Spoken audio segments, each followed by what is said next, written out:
자, 그 다음에 사원총회도 보죠. 자, 아까 얘기했지만 법인의 의사결정 기관이 어디예요? 법인의 의사결정이 사원총회죠. 사원총회는 사원으로 구성이 되겠죠. 그래서 거기 보면 사단법인에는 의사결정이요 사원총회가 있다 나와 있고, 종류에서 통상총회가 있고 임시총회가 있어요. 그래서 통상총회는 매년 한 번이다. 매년 1회 이상 하고, 임시총회는 말 그대로 임시적으로 필요할 때마다 하는데, 임시총회를 소집할 수 있는 건 누구냐면 이사가 있어요. 일단 대표장 이사가 할 수 있고, 또 아까 누가 있었어요? 감사가 할 수 있었고, 총사원의 5분의 1, 총사원의 5분의 1이 회의 목적사항을 제시했을 경우에 사원총회를 소집할 수가 있어요. 그런데 여기 숫자들이 좀 나오는데, 이 숫자들은 전부 다 정관으로 변경할 수 있어요. 자, 정관이 자치법규라고 했죠? 최고야, 최고. 1등이야, 무조건. 그러니까 뭐 10분의 1 해도 돼. 정관에서 상관없어요, 한마디로 해서. 그래서 보면 일단 임시총회에서 이사가 필요할 때, 감사가 필요할 때 총사원의 얼마? 5분의 1. 그래서 총사원의 5분의 1 이상으로부터 회의의 목적사항을 제시하여 청구할 때는 이사는 임시총회를 소집해야 되는데, 이 정수는 정관으로 어떻게 할 수 있다? 증감할 수 있다. 써있잖아. 정관이 최고예요, 무조건. 보시면 되고, 뒷장 총회 소집 나오는데, 거기 보면 첫 번째 끝에 총회는 정관의 특별한 규정을 쓰면 며칠 전? 얼마 전? 일주일 전. 총회 소집은 얼마? 일주일 전에 회의의 목적사항을 기재한 통지를 서면회에서 어떻게 한다? 발송. 원래 도달주의가 원칙인데 여기는 발송이에요. 한마디로 해서 일주일 전에 어떻게 해라? 발해라. 그래서 서면으로 일주일 전에 발해야 돼요. 보시면 되고. 총회에 관한 사원총회는 정관으로 이사 또는 임원에게 위임한 사항을 제외한 법인의 모든 사무에 대한 결의권이 있는데, 자, 주의할 거 정관 변경하고 임의해산, 뭐? 정관 변경, 임의해산. 이것은 총회의 전권사항이에요. 이거 이사가 결정해서 이거 못해요. 그래서 제일 중요한 게 뭐야? 정관이죠? 정관을 바꾸는 거하고 우리 죽을래 이거 있잖아. 해산. 요거는 총회만이 결의할 수 있어요. 그 외에는 못해요. 이걸 뭐 대표자한테 위임한다 이런 거 안 된다요. 보시면 되고. 그 다음에 총회의 결의 나오는데 뭐 별로 신경 쓸 거 없고. 동그라미 3번 좀 보세요. 결의권. 정관에 다른 규정이 없으면 각 사원은 하나의 결의권을 가지며 결의권은 어떡하다? 평등하다. 결의권 평등의 원칙은 결의권 고유의 내용을 박탈하지 않는 범위 내에서 정관을 어떻게 할 수 있다? 변경할 수 있다. 그래서 원래 법인에 사원이 있을 거 아니야. 사원이 있으면 결의권은 어떻게 돼요? 원래 평등. 똑같은데 정관으로 달리 정할 수 있어요. 그래서 갑이라에는 우리 법인 설립에 지대한 공헌을 했기 때문에 걔는 3표 주자 할 수 있어요. 결의권은 원래 평등하다, 평등하지 않다. 평등한데 정관으로 달리 정할 수 있다. 그래서 뭐가 나오냐? 그 밑에 보세요. 결의 성립 나오죠? 결의 성립하면 총회의 결의는 민법 또는 정관에 다른 규정이 없으면 사원 과반수의 출석과 출석 사원 뭐라고 됐어요? 의결권의 과반수. 과반수 출석에 뭐라고 되어 있어? 출석 사원 의결권의 과반수가 되어 있어요. 왜 그러냐면 의결권이 다를 수가 있으니까. 아까 얘기했잖아. 원래대로 하면 모든 회의는 다 똑같아. 우리나라는 과반수 출석에 과반수 찬성이에요. 원래 다 똑같아. 우리나라 과반수 출석하고 과반수가 찬성하면 일반적으로 안건 통과거든요. 마찬가지로 사원총회도 과반수 출석에 과반수 찬성인데, 문제는 뭐냐면 의결권이 같지 않다는 거지. 의결권이. 그러니까 과반수 출석에 출석사원 뭐라고 되어 있는 거예요? 의결권에 과반수가 되어 있는 거예요. 그래서 3표인 사람도 있을 수 있잖아. 한마디로 해서. 그래서 그렇게 되어 있는 거예요. 한마디로 해서. 그거 보시면 되고, 뭐 그런 것까지 다 안 내긴 하는데 좀 이렇게 보면 되고. 그 다음에 주의할 건 정관 변경은 총선이 얼마? 3분의 2, 임의해산은 4분의 3. 숫자 다 이것도 정관으로 달리 바꿀 수 있어요. 한마디로 해서. 그래서 통상적인 결의는 과반수 출석에 출석사원 의결권의 과반수고, 임시총회는 총사원의 얼마? 임시총회 5분의 1. 임시총회는 5분의 1. 그렇죠? 정관 변경은 3분의 2. 그 다음에 임의해산은 4분의 3. 이렇게 되어 있어요. 법에 보시면 되죠. 그 다음에 사원권하고 나오는데, 사원의 지위를 사원권이라고 하는데, 원래 일반적으로 이제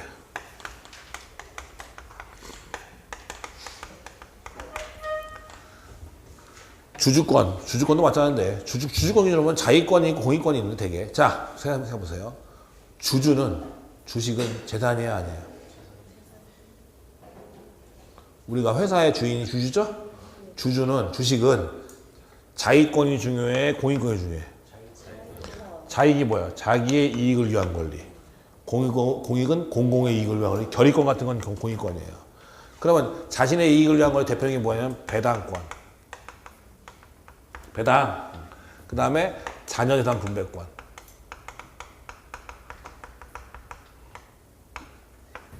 회사가 부도났어요. 망했어요. 근데 다 처리하고 나니까 돈이 좀 남았어. 그 누구 돈이야? 회사가 부도났어요. 다 빚 다 갚았으니까 돈이 좀 남았어. 누구 돈이야? 주주 돈이죠? 그럼 주주한테 똑같이 자녀재산을 어떻게 해요? 분배해줘요.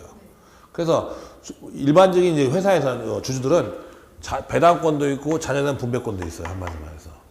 근데 민법상 법인은 영리법인이요? 비영리법인이요? 그러면 배당권이 있겠어? 없겠어? 없어. 당연히. 자녀재산 분배권? 없어. 주로 공인권이 주를 이뤄요.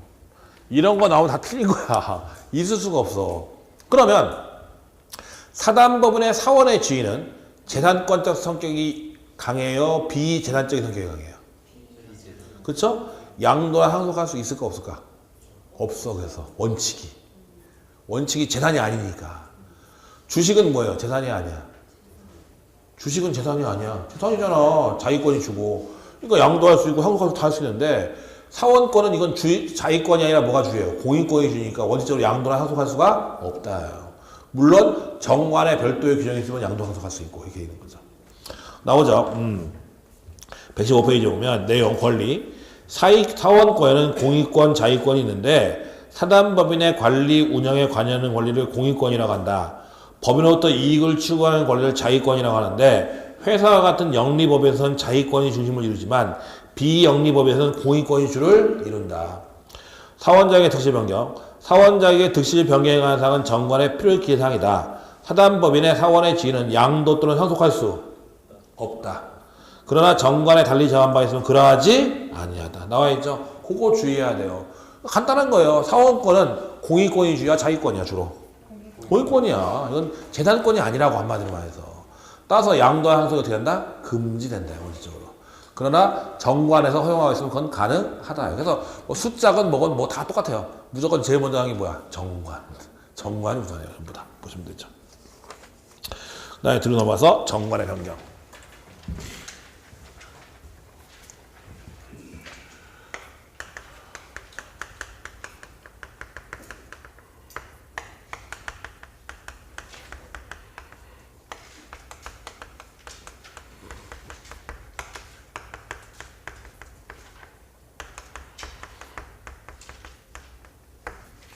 자, 사단법인은 의사결정 기관이 있어요, 없어요? 있죠. 재단법인은 없지. 사단법인은 우리 법인이 이렇게 나가자라는 의사결정 기관이 있단 말이에요. 그 의사결정 기관의 의사에 따라서 역동적으로 움직일 수 있어요, 한마디로 해서. 근데 재단법인은 의사결정 기관이 없으니까 정관의 정해진 틀에서만 움직일 수 있단 말이에요, 한마디로 해서. 그래서 사단법인은 자율적 법인이기 때문에 정관 변경이 비교적 자유로워요. 근데 재단법인은 의사결정 기관이 없고 정관의 틀만 움직이기 때문에 타율적 법인이기 때문에 이것은 정관 변경이 자유롭지 못해요. 근데 사단법인은 아까 나왔지만 총사원이 얼마? 3분의 2. 정관에 별도의 규정이 없으면 총사원의 3분의 2의 찬성이 있으면 정관 어떻게 할 수 있다? 변경할 수 있어요. 근데 법인의 본질에 반하는 변경은 당연히 안 되겠죠. 그러니까 비영리법인을 영리법인 한다거나 그러면 안 되겠지, 한마디로 말해서. 아니면 판례 나오지만 법인의 본질에 반하는 거. 예컨대 종중에서 판례 보기는데 종중인데 강원도에 살고 있는 종중원들은 종원 자격을 박탈하자 한다는 거죠. 되겠어 안 되겠어? 안 되죠. 종중이란 공동의 선출해본 후손의 집합인데 그 사람들 제외하자 이런 건 안 된다는 거죠. 그래서 정관을 바꾸긴 바꿀 수 있는데 법인의 본질에 반하는 정관 변경 허용되지 않는다 당연히. 그래서 사단법인은 자율적 법인이기 때문에 총사원에 얼마가 있으면 3분의 2의 찬성이 있으면 정관을 바꿀 수가 있게 돼 있어요. 근데 재단법인은 타율적 법인이니까 원래 정관 바꾼다 못 바꾼다? 못 바꿔. 근데 바꿀 수 있는 경우가 있는데 정관에 규정이 있는 경우. 정관에서 이런 절차를 거쳐서 바꿀 수 있다라고 규정되어 있어요. 정관에. 그럼 그거 절차 따라서 바꿀 수 있어 없어? 있어. 알겠죠? 재단법인의 정관을 바꿀 수 있어 없어 원래? 없는데 정관에 바꾸는 규정이 있으면 바꿀 수가 있다. 한마디로. 알겠죠? 두 번째, 목적 달성을 위해서 필요한 범위 내에서 명칭이나 사무소 소재지를 바꿀 수 있어요. 목적 달성에 필요한 한도 내에서 명칭이나 사무소 소재 정도는 바꿀 수 있어요. 자, 이게 뭔 얘기냐면 지금 A라는 법인이 있는데 걔는 관공서하고 굉장히 밀접한 관련이 있어요. 그래서 관공서니까 서울에 다 있죠, 대부분. 그래서 서울 무슨 법인이었어. 근데 그 부서가 세종시로 이사 갔네? 세종시로. 그러면 걔도 따라가야 돼, 말아야 돼? 따라갈 수밖에 없죠. 그러니까 목적 달성을 필요한 범위에서 사무소지를 바꿀 수 있다는 거예요. 그 다음에 세종시 갔는데 서울 무슨 법인 하면 이상하잖아. 그러니까 세종 무슨 법인이라고 명칭을 바꿀 수는 있다라는 거예요. 알겠죠, 뭔 얘기인지? 그 다음에 목적 달성이 불가능한 경우에 불가능한 게 설립자는 주무관청 허가를 얻어서 비슷한 목적으로 바꿀 수는 있어요. 목적 달성이 불가능한 경우에 주무관청 허가를 얻어서 비슷한 목적으로 바꿀 수가 있어요. 예컨대 화성 시민을 위한 장학법이 만들었어요. 그럼 누구한테만 줘? 화성시한테만 주겠죠? 근데 화성시, 오산시, 수원시가 통합됐어. 화성시가 없어졌어. 한마디로 말해서. 그럼 화성시민을 위한 장학법이라는 게 있을 수가 없지. 한마디로 말해서.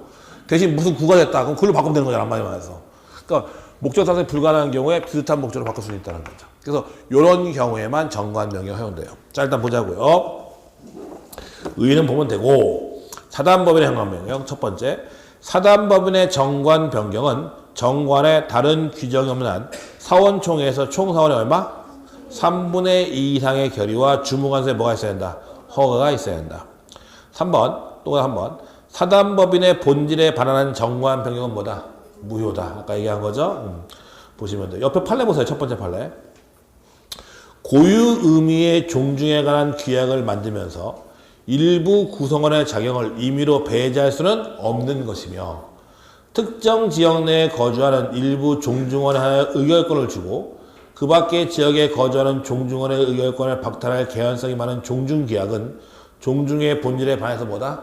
무효다. 나와있죠? 보시면 되고. 다시 옆에 와서 3번 재단법인의 정관 변경. 재단법인은 설립자에 의하여 정해진 정관에 의해서 운영되기 때문에 그 정관을 변경할 수 없는 것이 원칙이다. 그러나 재단법인의 정관은 그 변경 방법을 정관에 정하는 경우 재단법인의 목적 달성 또는 그 재산을 보존하기 위하여 적당한 때는 명칭 또는 사무소 소지를 변경할 수 있다.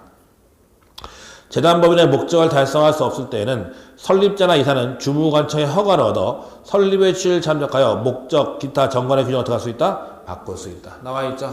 그 다음에 시험에 잘 나오는 게 그 다음 얘기예요. 자, 재단법인의 가장 중요한 게 뭐예요? 재산. 그러니까 기본 재산의 증감은 증가시키는 거나 감소시키는 거 중요해 안 중요해? 중요하고 정관 변경 사항이다. 시험에 잘 나와요. 기본 재산의 증가뿐만 아니라 감소도 정관의 뭐다? 변경 사항이다. 나와있죠? 옆에 판례 보세요. 두 번째 판례.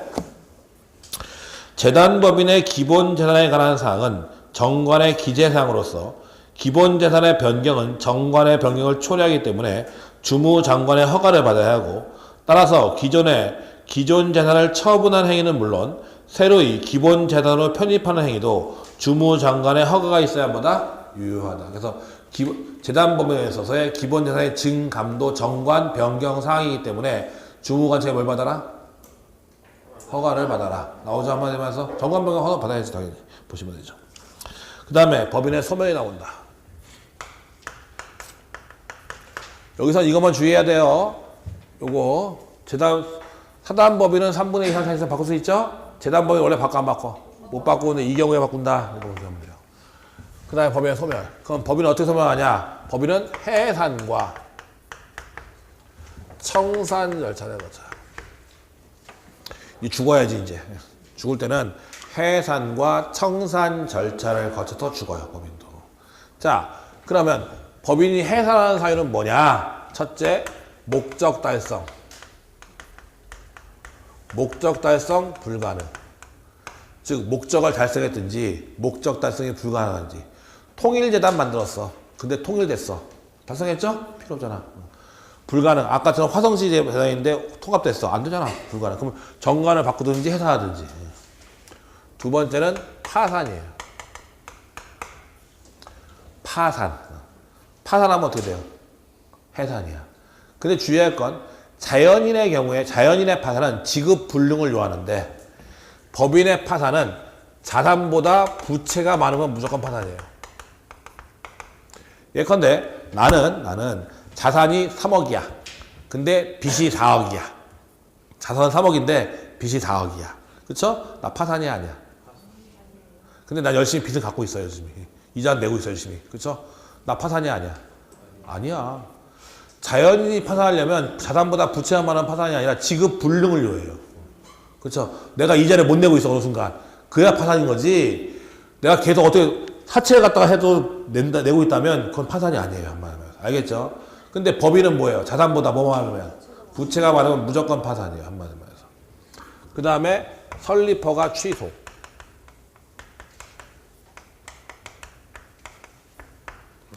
주무장관이 설립허가 어떻게 할 수 있어요? 취소할 수 있죠. 문제 있는 법인을 설립허가 어떻게 할 수 있냐면 취소할 수 있죠. 옛날에 보면 도관이 그 광주 뭐더라? 인하원인가? 광주 뭐 있었잖아 거기 재단법인. 그거 비영리법인이거든요. 설립허가 취소해버리자. 문제 생기니까. 설립허가 취소해버리면 뭐예요? 해산이야 해산. 미르재단, K스포츠 문제 있죠? 그거 설립허가 취소하면 돼요. 그럼 해산이야 한마디로 말해서. 알겠죠? 뭔 얘기인지. 그래서 설립허가를 취소하면 당연히 해산이고. 그 다음에 존립 시기를 정한다던가. 해산사유 정했다. 그러니까 우리 법인은 1년간 존속한다. 할 수 있죠? 한마디로 말해서. 그 존립 시기를 정한다. 아니면 법인은 해산사유 정했는데 그 사유가 발생하기. 이런 경우에 마찬가지 해산이다. 그래서 이제 대표적으로 그런 게 있죠. 이건 주식회사긴 하지만 유한회사가 많은데 드라마 만들 때 보면 요즘엔 그거 많이 하더라고. 회사로 만들더라고. 아예. 그러니까 드라마 도깨비다 이거야. 도깨비. 여러분 좋아 도깨비. 도깨비를 만들면 도깨비를 만들기 위한 유한회사를 만들어버려요. 외주하자 외주. 드라마 외주 할 때에 보면 도깨비라고 하면 도깨비를 위한 회사를 유한회사를 만들어버린다고. 그래서 도깨비가 다 끝나면 이제 어떻게 하는 거야? 해산하는 거야. 일 끝나면 끝내는 거야. 청산하고 갖는 거야 이제. 그런 식으로 이제 존립식이나 해산을 정할 수 있다고 그런 식으로. 가끔 보면 나는 뭐 초록별 막 해서 나오던데 보니까 잘 봐요. 드라마 보면 끝에 보면은 뭐 나와 그런 게 이렇게 보면 잘 보면. 그래서 그때 그걸 그 드라마를 위해서 특별히 만든 법이에요. 이게 한마디로 이렇게 되는 거죠. 아무튼 요거는 사단법인과 재단법의 공통이에요. 사단법인 또 있어요. 뭐가 있냐면 사단법인 누가 있어야 돼? 사원이 있어야 되는데 사원이 0. 한 명이라도 있으면 해산 아니에요. 사원이 몇 명? 0이 되면 해산이에요. 한 명, 0이 되면. 그 다음에 임의해산. 얼마나 하겠어 아까? 4분의 3. 총 사원의 4분의 3의 결의에서 임의해산할 수 있다 했죠?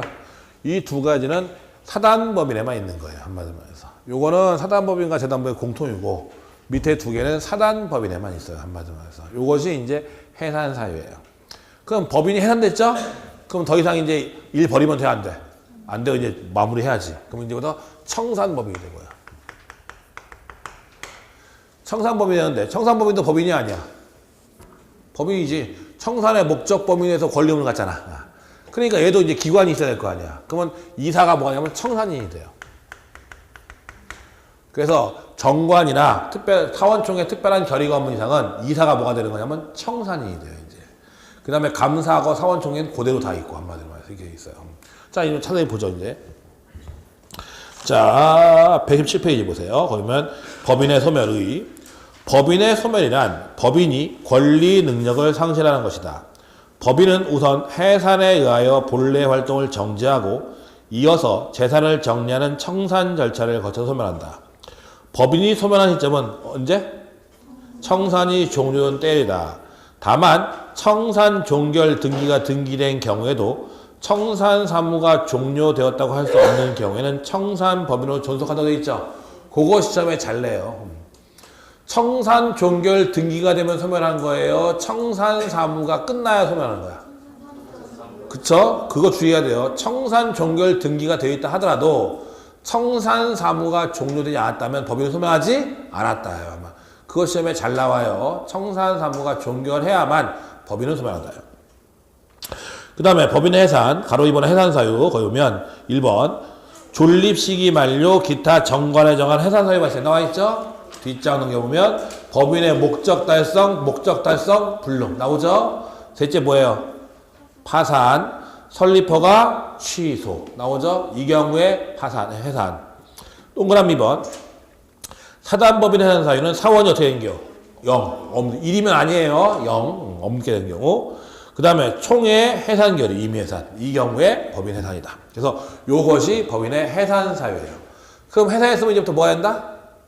청산법인 되죠. 그래서 법인의 청산 개념. 해산한 법인이 잡무를 처리하고 재산관계를 정리하는 법인 소멸까지의 절차다. 보시면 되고 청산법인의 권리는요. 아까 얘기했지만 청산법인은 청산의 목적 범위 내에서만 권리 의무를 주한다 했죠. 그 다음에 마찬가지 기관이 있어야 되는데 청산인, 첫 번째 청산인주의 대외적으로 청산법인을 대표하며 대내적으로 청산사무를 집행하며 이사에 관한 규정이 적용된다. 선임과 해임 파산의 경우를 제외하고는 원칙적으로 누가? 이사가 청산인이 된다. 나와 있죠. 그래서 이사가 청산인이 되는 거예요. 그러나 정관 또는 총회의 결의로 달리 정한 바가 있으면 그에 의한다고 되어 있죠. 그러니까 법인이 해산하면서 쟤를 청산인으로 합시다 하면 걔가 청산인이 되는 거고 그렇지 않으면 누가? 이사가 청산인이 된다. 한마디로 해서 보시면 되는 거죠. 감사사원 저기 도대로 있고 청산의 직무권한하고 나와 있죠. 자 그러면 지금 잘 보세요. 청산인이 할 게 뭐야? 제일 먼저 할게. 지금 하는 거 이제 끝내고 일단 끝내고 당연한 거. 선전사문 종결해야 되고 줄 거 주고 받을 거 받고 제일 중요한 그거잖아. 돈 받을 거 있으면 받아야 돼 말아야 돼? 받아야 돼. 채권 추심해야죠. 그 다음에 줄 거는 줘야지. 특히 받을 거보다 줄 게 중요하지 한마디에서. 자 거기 뭐라 되냐 보세요. 가로 5번 채무의 문제. 청산인은 취임한 날로부터 2월 내 3회 이상의 공고로 채권자에 대해서 일정한 기간 내 채권을 신고할 것을 어떻게 해라? 최고해야 되고 그 기간은 2월 이상이어야 한다. 공고에는 채권자가 기간 내에 신고하지 않으면 청산부터 제외될 것을 표시해야 되고 청산인은 알고 있는 채권자에 대해서는 각각 그 채권 신고를 최고해야 된다. 청산인이 알고 있는 채권자는 청산부터 제외하지 못한다. 뭔 얘기냐? 자, 청산인 갑이죠? 갑은 2월 내 3회 이상의 공고로 야 우리 회사 청산하니까요 빚쟁이들 돈 받아가세요 하라고 어떻게 하라고? 공고하라고. 우리 회사 우리 회사가 아니지 우리 법이 이제 문 닫을 거니까요 돈 받아가세요 한다는 거예요. 한마디로 해서 공고한다. 기간은 얼마? 2개월 이상. 2개월 이상 해야 돼요. 그래서 근데 뭐 1월 1일부터 뭐 2월이니까 3월 한 15일까지 2개월 넘네. 한 달, 두 달 반 줬네. 이때까지입니다. 라고 했다는 거예요. 한마디로 해서. 공고한단 말이에요. 그러면 빚쟁이 A, B, C가 있죠. 빚쟁이들이야. 그러면 얘는 신고했어. 돈 받아 못 받아? 신고기간 내에 신고했어요. 돈 받아 못 받아? 받아. B와 C는 신고 안 했어. 받아 못 받아? 못 받아.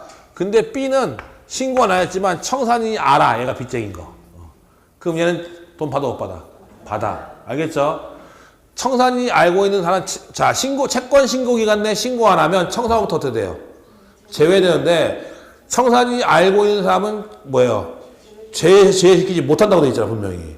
그러니까 청산이라고 잘 지내야지, 한마디로 해서. 그래서 얘는 신고했으면 당연히 받는 거고, 얘는 신고 안 했지만 청산인이 알고 있으면 받는 거고, 얘는 신고 안 했죠? 그럼 받아 못 받아?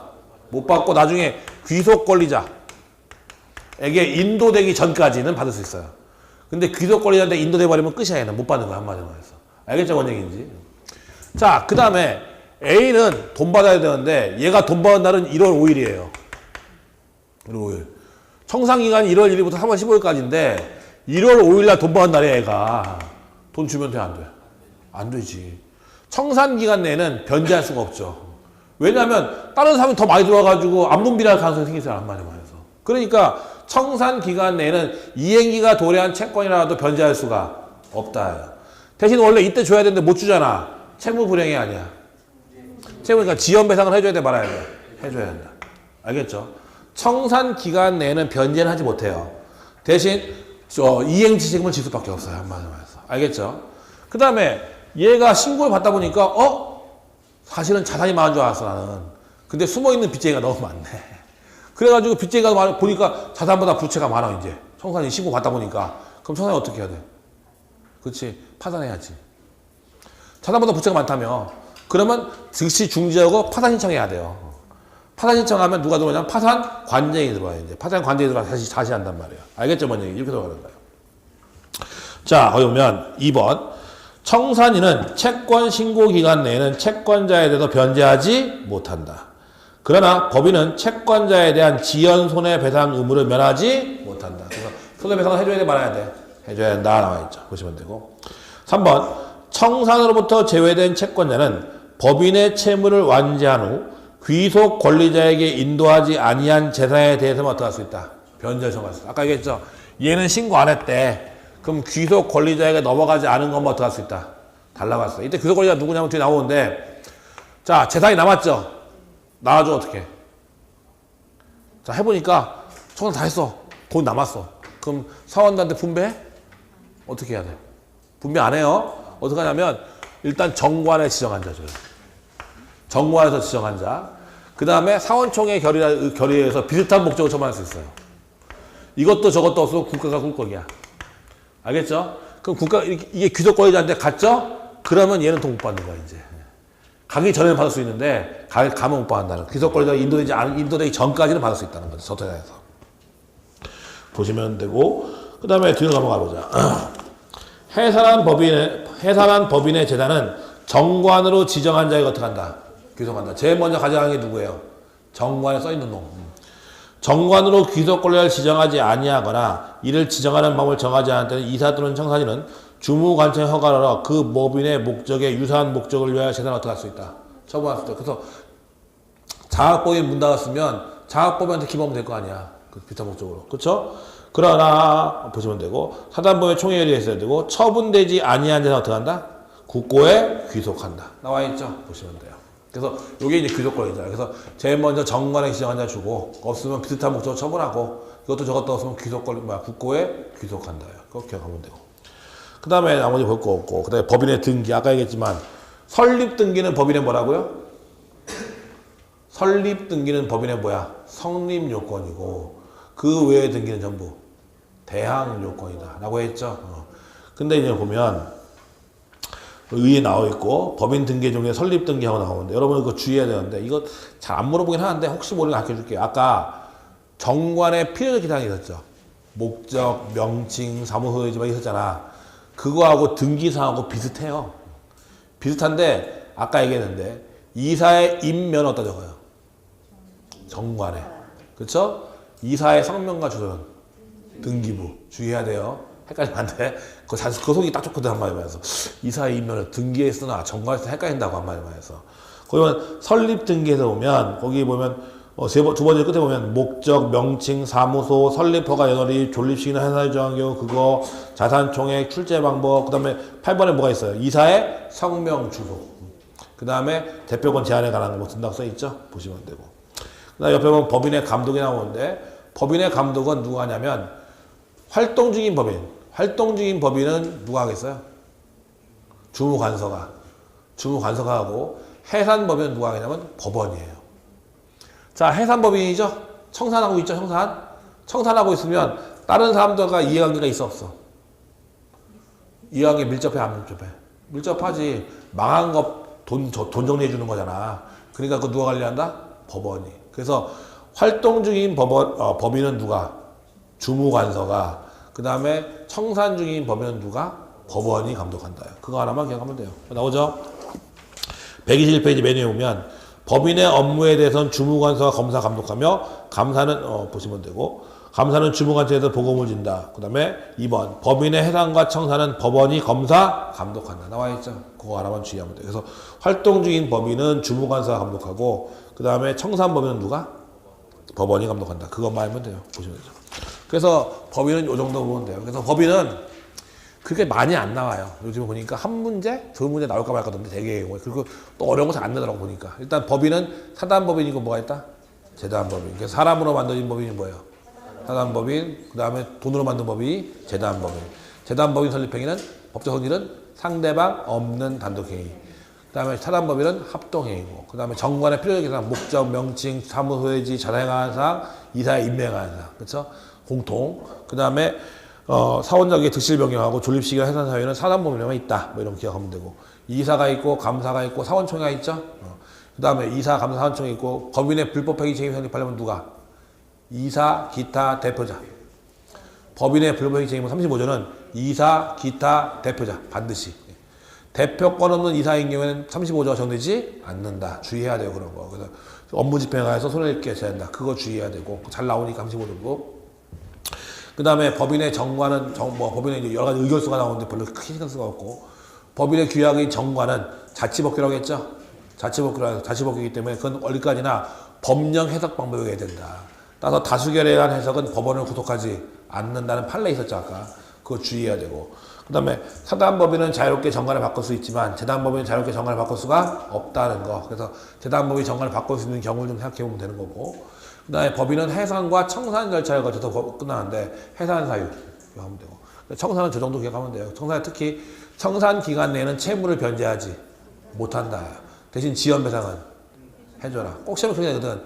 청산 기간 내에는 채무를 변제하지 못하고 지연 배상할 필요도 없다. 이렇게 돼요. 되게 경우에는. 변제 못하는 건 맞지. 근데 지연 배상은 해줘야지. 이런 식으로 많이 내거든. 보시면 되죠. 그 정도 기억하면 되고. 그 다음에 넘어가서 권리의 객체가 나온다.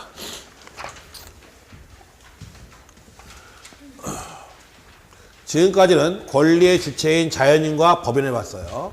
그러니까 지금부터는 권리의 객체가 나오는데, 권리의 대상이죠. 권리의 대상은 원래 물건이다. 물건이 원래 권리의 대상이 객체인데, 우리 민법에는 물건의 정의가 규정되어 있죠. 어떻게 되어 있냐면, 유체물, 전기, 기타, 관리할 수 있는 자연력.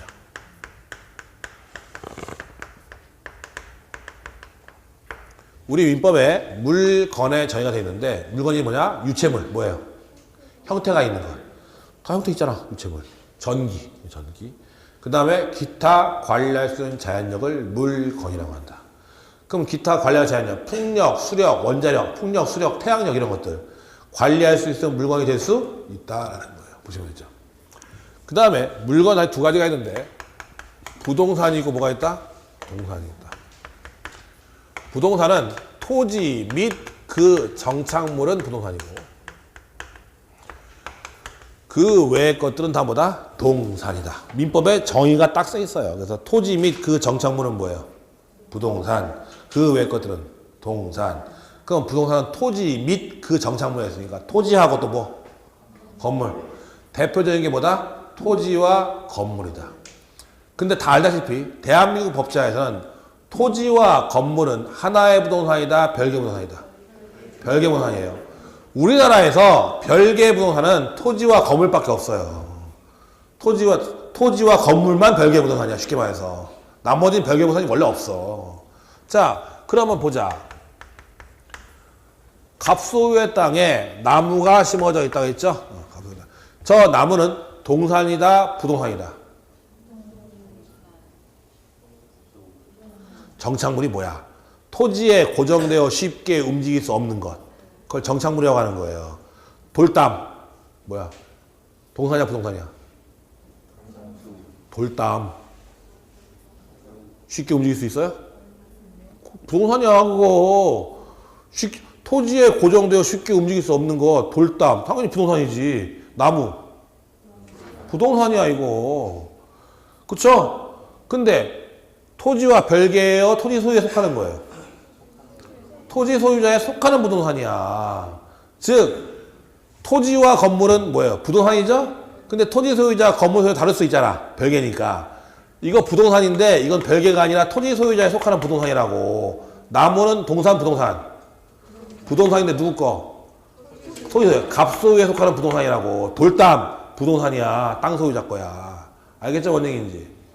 근데 우리 법자에서 나무는 별개 부동산 아닌데 이 나무를 별개 부동산으로 만드는 방법이 딱 두 개가 있어요. 뭐냐? 첫째, 임목에 관한 법이라는 법이 있다. 즉 나무에 관한 법이라는 법이 있어요. 이 법에 의해서 이 나무만 별도로 들어갈 수 있다. 등기할 수 있다.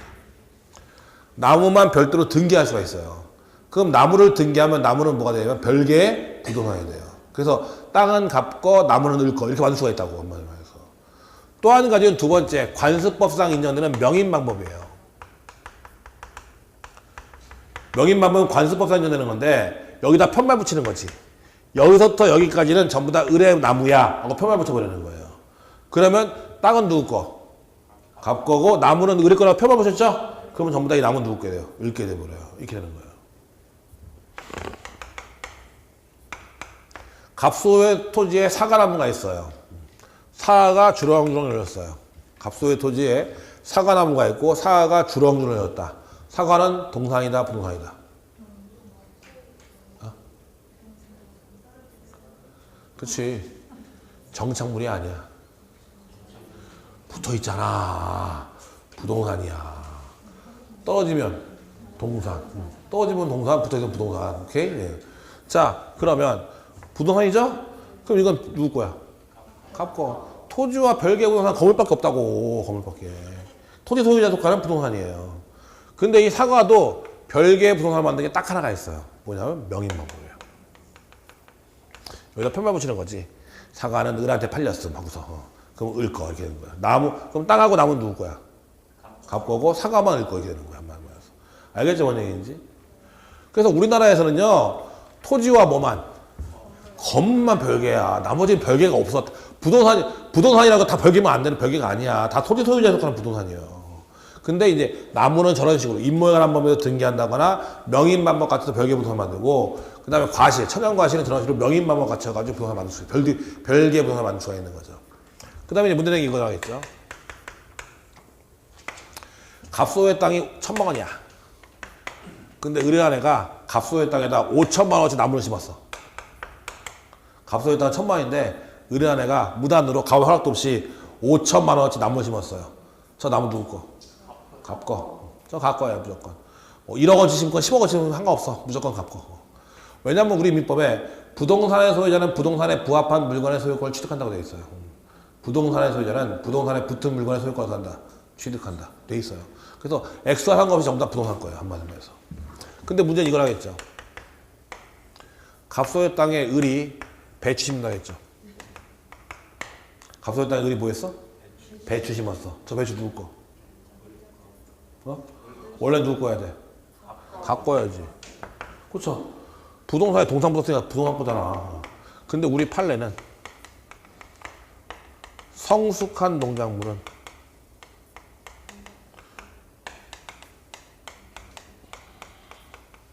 나는 희한한 판례를 내리고 있어요. 그래서 우리 원래는 원래 법적으로 보면 저건 누구 거냐면 저 배추는 누구 거야? 갑의 것이 돼야 되는데 우리 대법원은 뭐냐면 성숙한 농작물은 누구 거? 경작자의 소유에 속하고 이건 명인방법도 필요 없다고 그래요. 명인방법 가질 필요도 없대. 무조건 누구 거? 심은 사람 거라는 게 판례예요. 이 판례는 요걸 바가지로 먹는 판례예요. 첫 번째 이유는 방금 전에 얘기했죠. 법에 분명히 부동산의 동산이 붙으면 누구 거예요? 부동산의 동산 붙으면 누구 거야?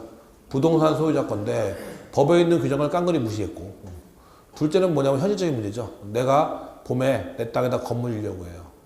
그래서 봄에 갔어. 그랬더니 누가 배추 심었어. 나 건물 줘 못 줘. 못 주지. 누구 거야 배추는? 심은 사람 거. 그러니까 내가 만약에 배추를 뽑아버리면 나는 손괴죄로 처벌돼요. 한마디로 말해서. 그러니까 배추를 뽑을 수가 없는 거야. 나 건물 줘 못 줘. 못 짓거든. 한마디로 말해서. 현실적으로. 그래요. 실제 벌어지는 일이에요. 그러니까 여러분 길거리 가다 보면 다 빈 땅이 있죠? 빈 땅에 뭐라고 써 있어? 경작 금지 써 있죠? 무시해. 심었어. 누구 거야? 심은 사람 거. 소용없어. 경작 금지. 무조건 심은 사람 거야. 그래서 이 판례가 문제가 많아요. 근데 이 판례가 나온 배경은 사실은 70년대 말 80년대예요. 사실은. 70년대 말 80년대는 못 먹고 못 살았잖아. 그러니까 또 이제 배추나 이런 것들은 파종기간이 짧잖아요.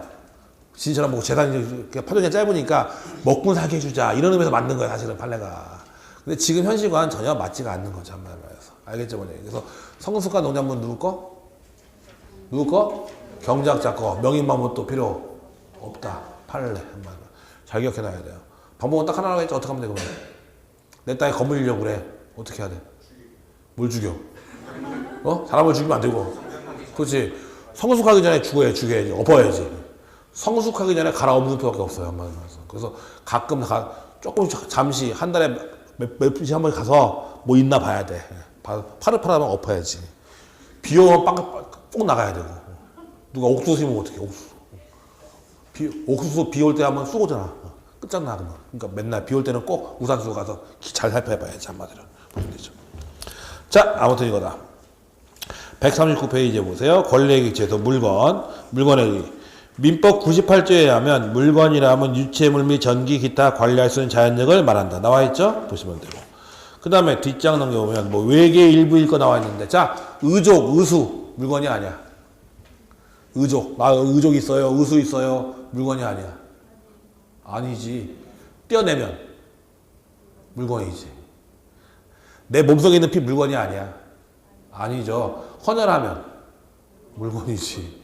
알겠죠? 뭔 얘기인지. 몸에 붙어 있으면 물건이 아니지, 의족이나 의수가. 근데 띄면 물건이지, 당연히. 보시면 되죠. 독립성이 있어야 한다. 나와 있고. 물건에 분류해서 단일물, 합성물, 집합물이 있는데 뭐냐면, 단일물은 말 그대로 단일한 성질로 되어 있는 거예요. 예컨대 금반지 뭘로 되어 있어요? 금으로 있잖아. 단일물. 다이아 반지. 금과 다이아. 합성물. 자동차. 합성물. 그렇죠. 본네트 띄고 룸미러 띄면 그것도 하나의 물건이지만 하나의 물건 할 수 있죠. 그다음 집합물인데, 집합물은 이제 그런 거라 했죠. 갑소 위에 공장이 있다. 토지가 있고 건물이 있고 기계가 있다고 했죠. 그러면 공장을 담보로 돈을 빌려면 어떻게 해야 돼? 이거 담보로 돈 빌려면 어떻게 해야 돼? 토지와 건물은 동산, 부동산.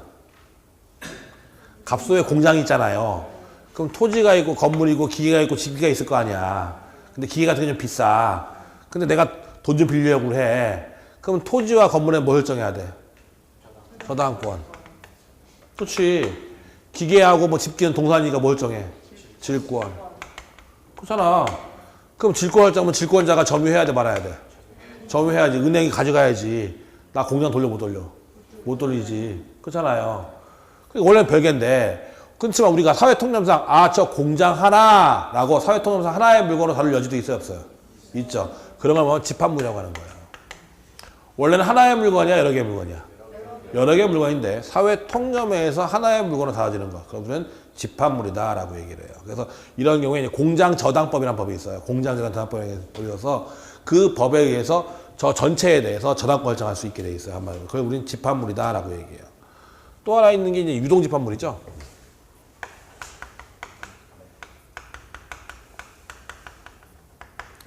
유동집합물이 뭐냐면 유동, 움직이는 집합물이라는 얘기예요. 움직인다는 게 사람 움직인다는 게 아니라 위아래로 증가한 변동된다는 얘기인데, 자, 갑은 돼지 1000마리 키워요. 돼지우리에 돼지가 몇 마리 있어? 1000마리가 있어요. 근데 꼭 1000마리가 있다는 법은 없지. 돼지가 새끼 낳고 팔고 그러니까 대충 1000마리에서 왔다 갔다 하겠지, 한 마리에서. 근데 갑은 은행에서 돈을 빌리고 싶어요. 근데 가진 건 돼지밖에 없어. 그쵸? 어떻게 해? 돼지를 담보로 돈 빌려야지. 그럼 돼지 담보로 돈 빌려면 뭘 설정해야 돼? 질권. 동산이니까. 그럼 돼지 질권자가 점유해야 돼, 말아야 돼? 그럼 은행에서 돈 빌려줬죠? 그럼 은행 돼지 어떻게 돼? 가져가. 그럼 은행에서 돼지 키워야지, 이제. 그렇잖아요. 그럼 갚어, 못 갚어? 못 갚죠? 그러니까 이런 문제가 발생하는 거예요. 질권자가 문제가 생기는 거야. 그러니까 이제 어떻게 하냐면 이걸 이제 동산의 양도담보라고 하는데,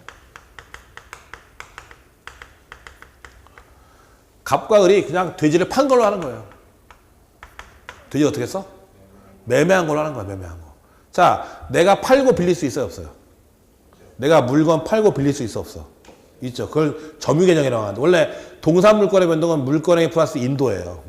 아까 부동산 물건 변동은 물건의 플러스 뭐가 있어야 돼? 등기고, 동산 물건 변동은 물건의 플러스 뭐가 있어야 돼? 인도. 넘기는 게 있어야 돼요. 그 인도의 방법 중에 점유계정이라는 게 있어요. 점유계정이 뭐냐면 내가 팔고 다시 빌리는 거야. 내가 우리 집 팔고 내가 임차인할 수 있잖아. 그게 점유계정이라고. 한마디 말해서. 그러니까 얘가 판 걸로 하고 점유계정해 버리는 거예요. 사실은 판 거야, 담보 목적이야? 담보 목적이죠. 그래서 실질은 담보 목적인데 형식적으로는 판 걸로 하는 거죠. 이런 걸 뭐냐면 동산의 양도담보라고 얘기를 해요. 이걸. 그럼 이 경우에 이제 법리는 어떻게 되냐면 신탁적 소유권 이전서라고 하는데